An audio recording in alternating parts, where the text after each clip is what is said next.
growing your own seedlings is something I know you can do, especially when you know the possible hiccups and how to avoid them before you start. Today I'm going to share with you the 12 most common mistakes and how to avoid them when growing your own seedlings. Let's get growing. Hello and welcome to the Pray Just Plant podcast, a show that talks about growing a garden, a homestead, and most importantly, growing closer to God. I'm your host, Crystal Mediate, owner of the Red Ridge Farm Homestead, located at the foothills of the beautiful Bighorn Mountains in Wyoming, USA. Our mission here at Red Ridge Farm is to help women of faith find the courage to grow healthy food for their family while building a closer relationship with our Lord and Savior. If that's you, don't let the world hold you back. Pray Just Plant. Welcome to the Pray Just Plant podcast. I'm your host, Crystal Mediate, and today in episode 6 of season 1, we're going to talk about common seedling mistakes. Now, I know I've mentioned the number one mistake, and we're going to be talking about that again today, but there's also a few other mistakes. I really don't like calling them mistakes. Maybe bumps in the road or hiccups that can really hold back a beginner. They're mistakes that can creep up on you without you really noticing them. These little things can creep up to be really big problems. And so that's what we're going to be really talking about, is these little hiccups, these little bumps in the road that can be fixed with either supplies or a little bit of knowledge that can help prevent some really big problems down the road. And if this is your first time listening today, thank you for joining the Red Ridge Farm community of fellow growers. You guys are my fellow growers. Together, we are growing a healthy family. We're growing a garden. We're growing a homestead. We're growing together. So let's get back to these little hiccups that can come up when we are starting our seedlings. So the first one is using the wrong soil.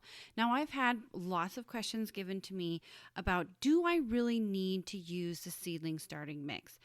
And the answer is yes, you do. And it also is no, you don't. So there's a little bit of variable to this. So yes, you do need to use it to start your seedlings. It's made to help germination of your seeds.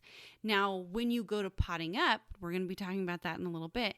You do not need to continue to use the seedling starter mix. That's when you can start moving into a potting mix that is all natural, doesn't have a slow release fertilizer. So the answer is, for germination, yes, you need to use a seedling starting mix. I know it's going to be a little bit more expensive, but it's what is needed for germination. And then once you start potting up your seedlings into bigger pots, and we're going to talk about potting up in a little bit, then you can transfer that into another potting mix, but you do not want to go into garden soil yet. That's when you're going to be putting them out into the garden after hardening them off. That's when you're going to use garden soil.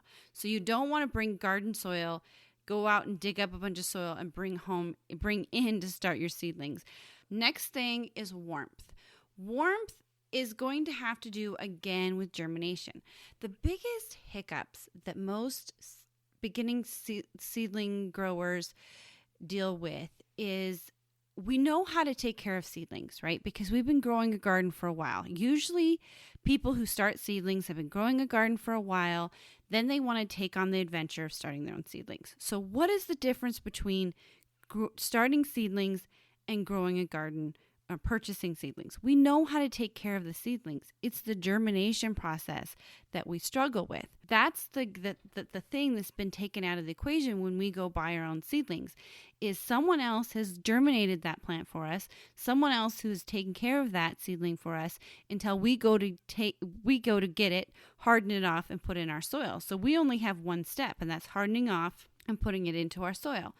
So when we're growing our own seedlings, the first thing we're going to need to learn about, and a lot of these are a little bit to do with germination, but not all of them, is we need to figure out the hiccups and things that can happen with germination. So that's going to be, one of those is going to be warmth. And when I went through the supply list a few episodes ago, we went over a seedling heating mat. And what a seedling heating mat is going to do is going to bring up the soil temperature for certain seeds to germinate. So tomatoes are going to need a higher soil temperature. Now, I this year I've started seedlings for a long time, but this year I'm actually going to start celery. Celery is something that's a little more advanced, but I'm still learning. So it said on the back of my seed packet that I needed to make sure my soil was above 50 degrees, but below 70 degrees.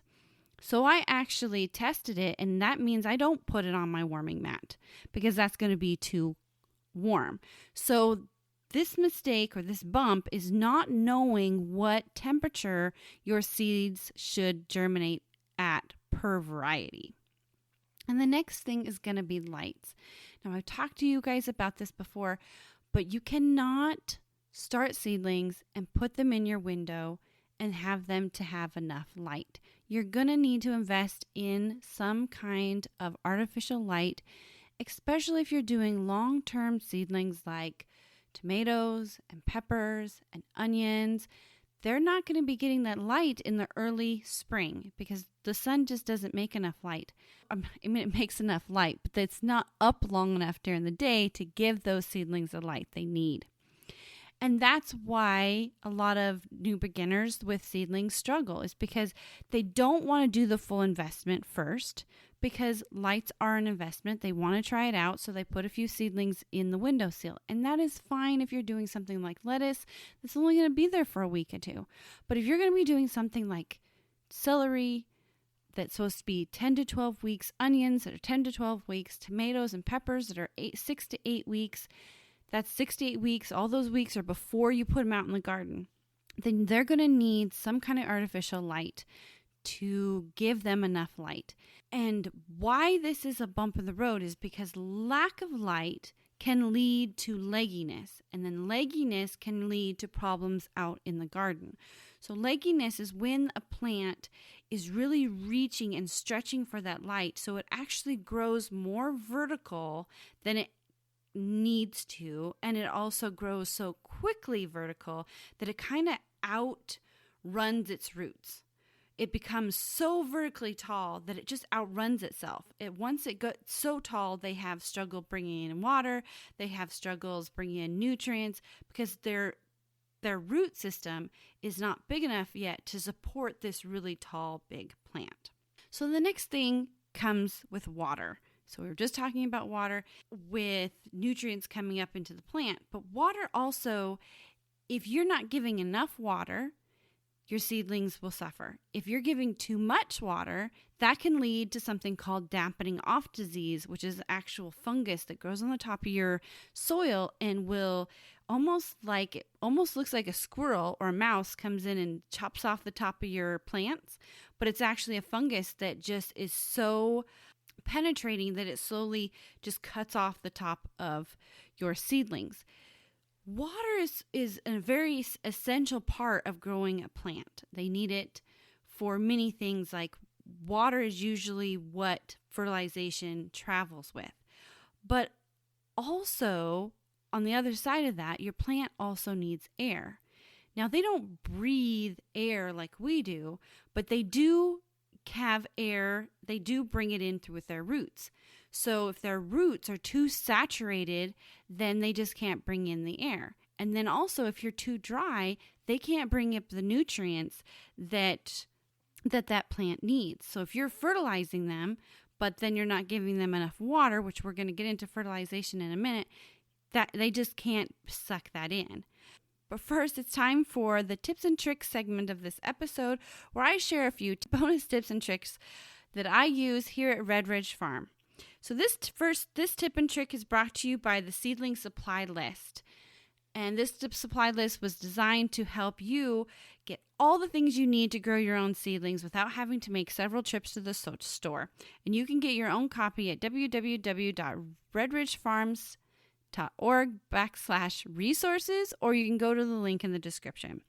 So the tip for this week is going to be about, we're in the middle of March, and right now, yes, we can't get out in the garden. We can't be planting any of our vegetables yet. March is also a great time to start taking care of the flowers, our perennials that have overwintered, and we're not really busy in the full spring yet, and they're not fully out of their dormancy. So it's a great time to prune your roses, clean up your flower beds, It's also a great time in later March when they're just coming out of their dormancy to start separating. Like my iris bed is getting a little overrun, so I'm going to be out there in the next couple weeks separating those out and finding new places to spread out some of my irises.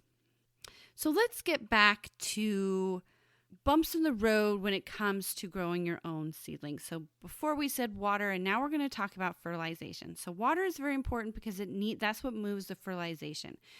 Fertilization is something that doesn't need to be done right away. In fact, seedlings will not suck up fertilization because that little seed has everything they need until after their true leaves form. So what are true leaves? So when you're looking at your seedling, and almost any seedlings, when they first germinate, there's two little leaves, little cotyledon leaves that form.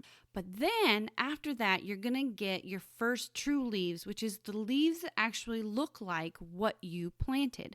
So if you planted tomatoes, these are going to be the leaves that look like tomato leaves. If you planted a cucumber, these are the leaves that are going to look like cucumber leaves. So fertilization does not even need to happen until after those grow. It's all been organized by God to have all the fertilization your little plant needs in that seed, so that when it's growing and doing its thing, it has all that in its seed, and it pulls from that until the roots are big enough to actually bring in more nutrients. And that sign is those true leaves. Now the plant is big enough to start growing itself. It's starting to express itself. So that means it's ready to take in more nutrients. And you want to be very important when you're doing fertilization for seedlings is they do not need very much. And that's why I mentioned before, when you're potting up, you do not want to get a slow release fertilizer in your soil because that slow release fertilizer could be too much for them. So you want to use something that is very low key. You do not want, and because seedlings are very prone to fertilizer burn, and you can just use a very low key natural fertilizer. I myself use fish poop.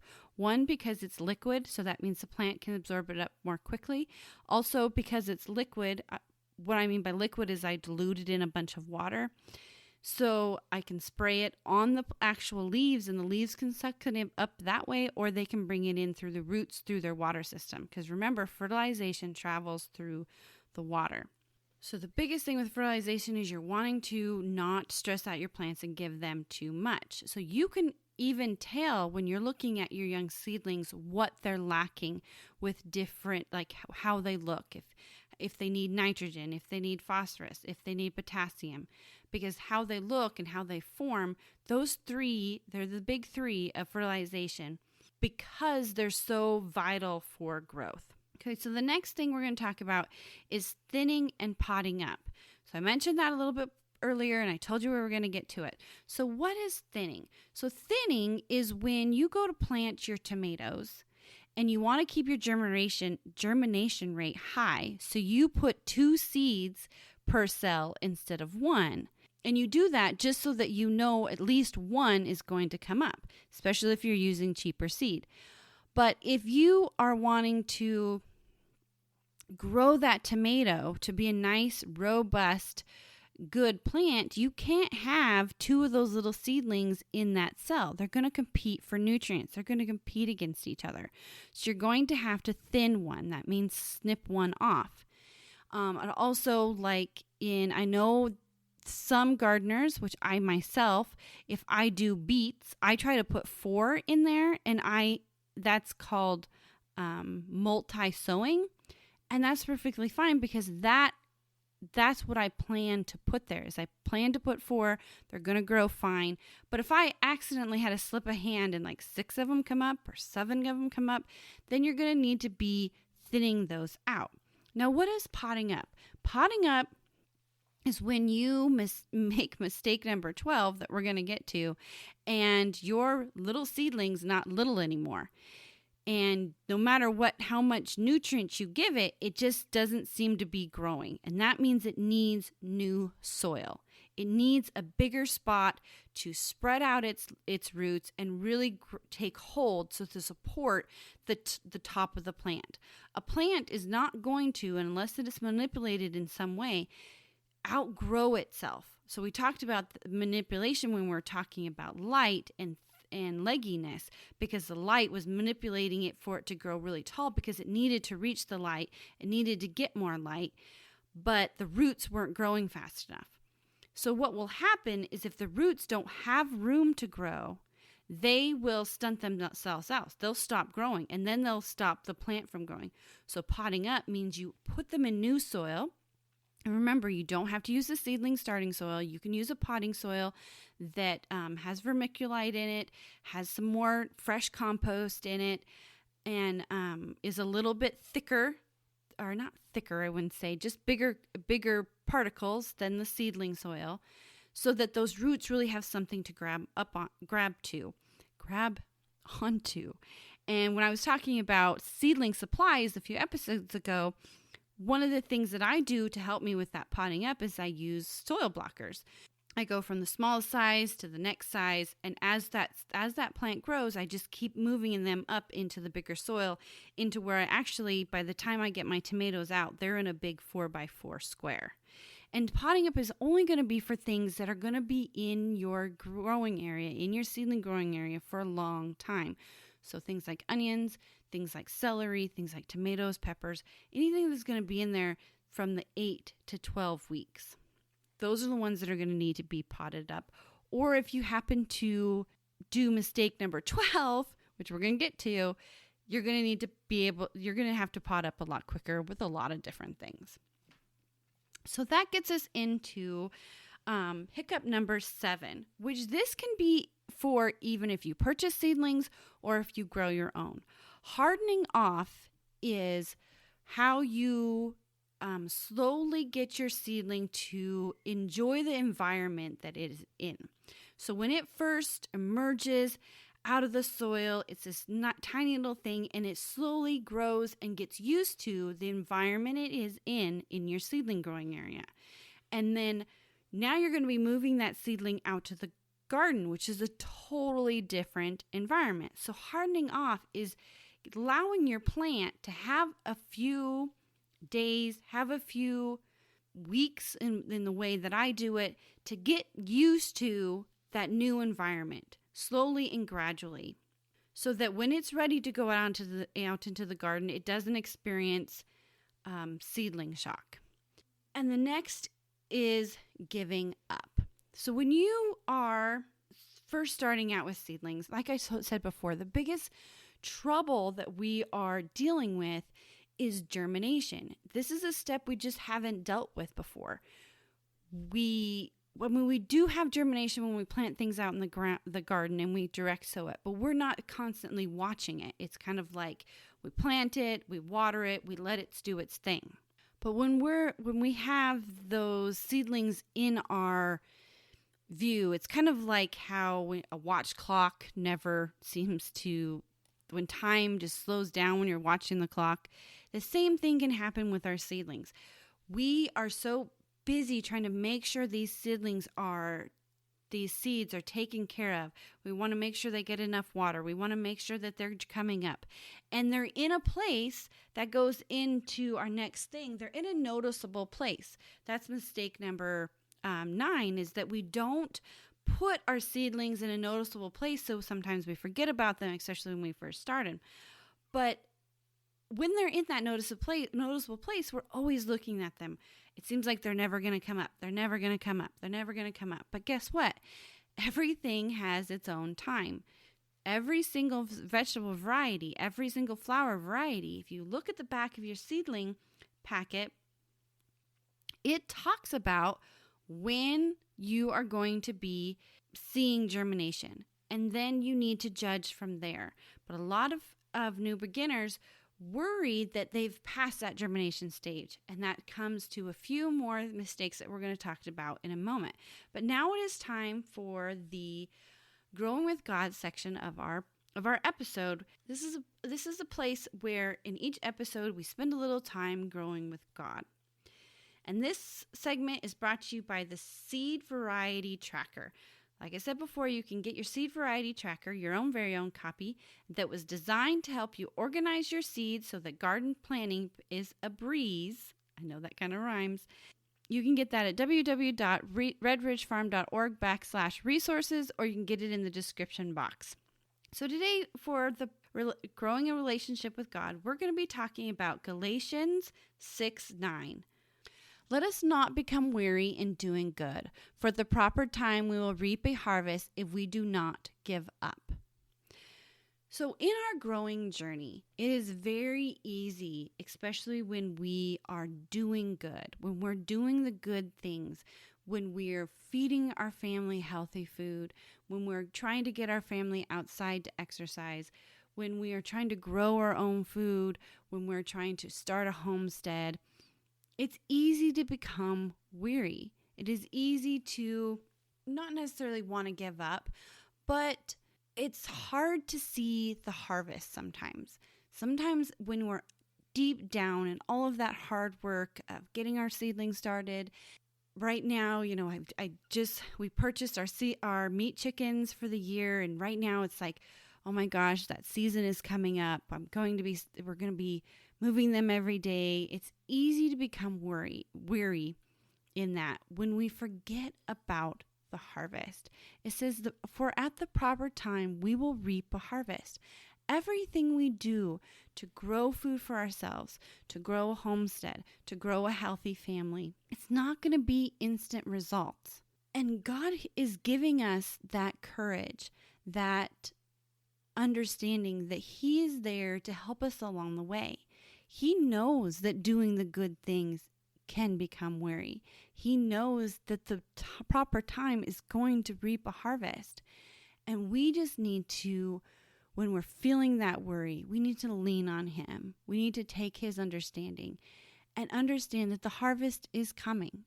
It's going to come. Your vegetables, your seedlings that you're working so hard right now to grow are going to bring you a harvest. The time spent with your family, the getting them outside, the giving them healthy food, even when they don't want to eat it, it's going to give you a harvest someday. It may not be tomorrow. It may not be at breakfast time when they don't want to eat what you gave them. But it's going to come. And every time you feel that worry, it's a perfect time to let up that little prayer that says, hey, Lord, I'm feeling the weary. Help me through it. Hey, Lord, I need you today. I'm ready for the harvest. I know it's coming. But today, I need a little help in doing the good. So let's get back to our seedling mistakes. And remember, they're not mistakes. They're just little bumps in the road.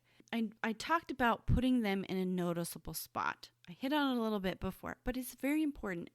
It's very understandable. One of the very cornerstones of permaculture. Remember, permaculture is the design of finding relationships in nature, finding relationships in what works, what God made that works. It's also the design element. One of those design elements is putting things that are more, that need our attention more in a more noticeable spot. When we put a mess, like for example, I'm very one of, I do not like to clean my house. I'd rather go clean my barn. But if I keep that mess right there on the table and I have to walk by it every single day, it creeps up on me. I need to do it. I see it. I need to do it. But if a company comes up and I clean that mess up really quickly and I shove it to a closet, guess what? I forget about that mess. It doesn't get found until I eventually have to go open that closet and I find the mess. The same thing happens with permaculture. If we put something that needs more care, like seedlings, in a spot that we're going to pass them every day on our kitchen table, I personally have them downstairs so that I know once I finish my outdoor chores, I have this switch of I walk into my seedling area. That's what I do. And then I go upstairs to finish breakfast and do all those things. So those seedlings are in a noticeable area so they don't get forgot. Because like I told you before, remember, watering is very important. Light is very important. Warmth is very important. And if we forget about those things, about those little caring things, and go a couple days before we water, they may not germinate because remember, water is needed for germinate. Or maybe we go a couple days and we don't or a week or so and we forget about fertilization, they're going to struggle. So we have to keep those seedlings in a noticeable place. And that also leads into the most important thing we need to notice when we are starting our seedlings is the back of our seedling packet, right? The back of our seed packet has so much information. There is, I think a lot of times it's like we look at our seedling packet, and I have talked about seedling or seed information overload in a previous episode. I will link that episode in the description. I believe it's called How to Avoid Seed Information Overload. But I talk about that on the back of our packet, sometimes there's so much information that we just don't know what to do with it. So we get the little tidbits that we think we need, like soil depth, and that's how deep we plant it. And then we just avoid it. We don't look at germination time. So that goes back to hiccup number 8, where we give up too early because we didn't look at our seed packet and say, hey, we have 14 days, but we gave up on day 12. And then also like harvest dates, and it'll even say in the little description, well, tomatoes should be started indoors because they need 6 to 8 weeks before going out into the garden, before first frost is what it usually says. And so that's right there on that seedling on that seed packet. It's telling you which varieties need to be started indoors, which varieties can be started outdoors. So when you're really doing your garden planning or really figuring out what you're going to grow, looking at the back of that seed packet is going to give you the information you need. And I know it's very easy to get information overload, but I've worked that out a little bit for you by creating a download for you called the Seedling Variety Tracker, where it really helps you put all that seed information in one spot. It makes it very easy, all planned out for you so you can utilize every bit of that information. Part of reading the back of the seed packet, which I just talked about, can help with garden planning. Well, what is garden planning really? Garden planning is the records we keep. So it is very important that when we're doing our seedlings that we keep a record as to when we started that seedling. So when we're looking at germination dates, if we don't remember the day we actually did it, well, was it Monday? Was it Tuesday? Maybe it was Thursday. I'm not sure. And then we look at our back of our seed packet, right? And it says 14 days, but we don't remember the first day we should be counting from. That's another reason people sometimes give up, is because there's just all of this information that's not being kept track of. We give up on those seedlings right before they're going to germinate. If we avoid bump number 10 by looking at that seed packet, we also need to go into bump number 11, which is to keep those records. Keep a record of when you started that seedling. And it also is a record as in maybe that seed did germinate, but it had a really low germination rate. And so germination rate means, like, if you plant 10 seedlings, how many of those 10 seedlings actually come up. So if 8 come up, that's an 80% germination rate, which is really good. But if you plant seedlings and you do 10 of them, but only 2 come up, that's a low germination rate. That's a record that you need to be writing down. And that could mean a simple thing as going back through some of these bumps and be going, I wonder if the soil wasn't warm enough. Let's try germinating those again, but actually put them on the warm mat. See if you get a better germination rate. Or it could be like my celery. It said that I couldn't have temperatures over 70 degrees. And I know putting my seedlings on my germination mat, that starts at 70 degrees. It's usually 68 to 75 degrees is usually what I can keep right there. So that means that celery wouldn't have had a good germination rate because of the soil temperature. So keeping those records, looking at what does good, what doesn't do good in germination. Like you probably heard my bean story before, but I had this variety of beans that I grew them in my garden, but I didn't like the taste of them. And I never wrote it down. I always tried to keep it in my head of which one I didn't like. And the one I always remembered when I was ordering was the one I didn't like. So I have lots of the ones I don't like. So that gets us into, so we're talking about records. That gets us into the number one mistake. And I know I've talked about this before, but it is so important to not start your seedlings too early. And that goes back to bump number 10, where you are looking at your seed packet, and bump number 11, when you're looking at your record, keeping records, to know, according to your zone, when you should be starting your seedlings. So for me, I grow in a zone 4, but when I start my seedlings is going to be a totally different time when someone grows in a zone 2 or grows in a zone 5 or grows in a zone 10. And so what a growing zone, I'm going to just click on it really quick. But a growing zone is, for me and everyone, it's this length of time that we can grow things outside when there's no frost. So like a zone 2 or a zone 1, they have no days of no frost. So it's really hard to grow things there. Whereas zone 10, they have no days of frost. There's no days that the soil is frozen. So things are going to grow there. And so for myself in zone 4, I have 107 days of soil that is unfrozen and no frost. So no frost is when you get that really cold temperature. It drops really low in the evening and at night and then kills all your things. I've experienced it. And then the next day, it's a beautiful day. But that 2 hours of below freezing, that's what a frost is. It's temperatures below freezing enough to frost or freeze any dew on the ground, that those seedlings will have, those plants will have perished in that time. So that's why keeping good records and knowing when those dates are for you in your zone is going to help you get those seedlings put out at the proper time.